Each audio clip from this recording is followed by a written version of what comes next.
بسم الله الرحمن الرحيم. الحمد لله رب العالمين، والصلاة والسلام على أشرف الأنبياء والمرسلين نبينا محمد وعلى آله وصحبه أجمعين، أما بعد. السلام علیکم ورحمۃ اللہ وبرکاتہ.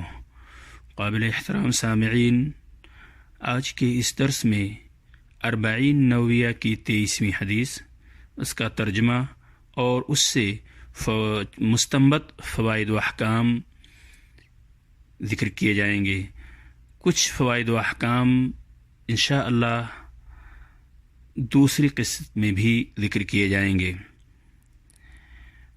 عن ابی مالک الحارث ابن عاصم العشری رضی اللہ عنہ قال قال رسول اللہ صلی اللہ علیہ وسلم الطہور شطر الایمان والحمد للہ تملأ المیزان وسبحان اللہ والحمد للہ تملأان او تملأ ما بین السماوات والارض والصلاة نور والصدقة برهان والصبر ضياء والقرآن حجة لك او عليك كل الناس يغدو فبايع نفسه فمعتقها او موبقها رواہ مسلم.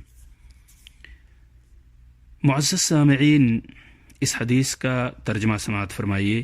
ابو مالک اشعری رضی اللہ عنہ کا بیان ہے کہ رسول اکرم صلی اللہ علیہ وسلم نے ارشاد فرمایا، طہارت نصف ایمان ہے، طہارت آدھا ایمان ہے، اور الحمدللہ میزان کو بھر دینے والی چیز ہے، اور سبحان اللہ اور الحمدللہ یہ دونوں آسمان و زمین کے درمیان کی وسعتوں کو بھر دیں گے.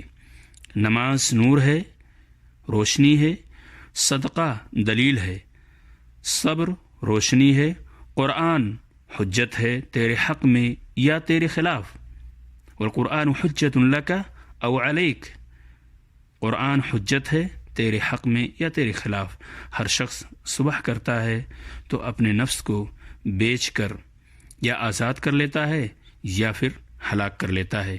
یہ روایت صحیح مسلم کے اندر موجود ہے. سامعین کرام، یہ بہت عظیم حدیث ہے، اسلام کی ایک بنیاد ہے اور دین کے بہت سے اہم قواعد پر یہ حدیث مشتمل ہے. اس حدیث کے اندر اور دیگر حدیث میں بھی آپ کو ملے گا طہارت کی بڑی فضیلت ہے. اس حدیث کے اندر طہارت کو نصف ایمان قرار دیا گیا ہے. شرک و بدعت اور گناہ و معصیت سے نفس کی پاکی اور غلاظت و گندگی سے بدریع غسل و وضو جسم کی پاکی، یعنی قلبی اور جسمانی دونوں قسم کی طہارت اس حدیث کے مفہوم میں داخل ہے. ایک تیسری بات اس حدیث سے معلوم ہوتی ہے کہ الحمدللہ اور سبحان اللہ کے ذریعے اللہ کا ذکر کرنے میں بے شمار اجر و ثواب ہے، کیونکہ الحمدللہ میں اللہ کے لیے تمام اوصاف کمال کا اثبات اور ہر ظاہری و باطنی نعمت پر شکر گزاری پائی جاتی ہے، اور اسی طرح سبحان اللہ میں ہر نقص و عیب اور مخلوق کی مشابہت سے تنزیہ و تقدیس کا اعتراف کیا جاتا ہے. سامعین کرام، اس حدیث کے اندر نماز کو نور کہہ کر نماز کی عظمت و اہمیت کو اجاگر کیا گیا ہے.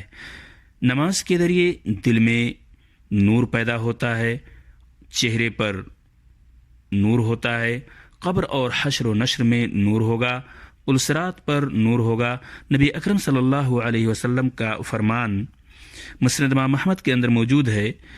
ترجمہ اس کا ہے، جس نے نماز کی پابندی کی اس کے لیے بروز قیامت نور و دلیل اور نجات ہوگی یہ نماز، اور جس نے نماز کی پابندی نہیں کی اس کے لیے نہ ہی نور ہوگی اور نہ ہی دلیل اور نجات ہوگی.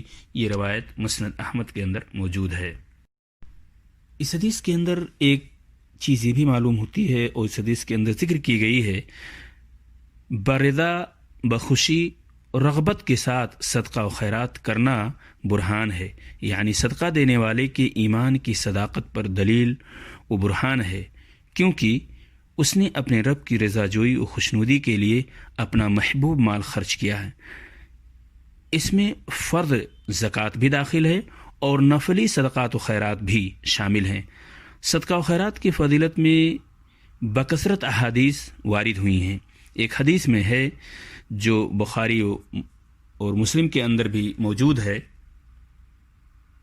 رسول صلی اللہ علیہ وسلم نے فرمایا جس دن بھی بندے صبح کرتے ہیں تو فرشتے نازل ہوتے ہیں، ایک کہتا ہے اے اللہ خرچ کرنے والے کو اس کا بدل عطا فرما، دوسرا کہتا ہے اے اللہ سمیٹ کر رکھنے والے کو بربادی عطا فرما، متفق علیہ۔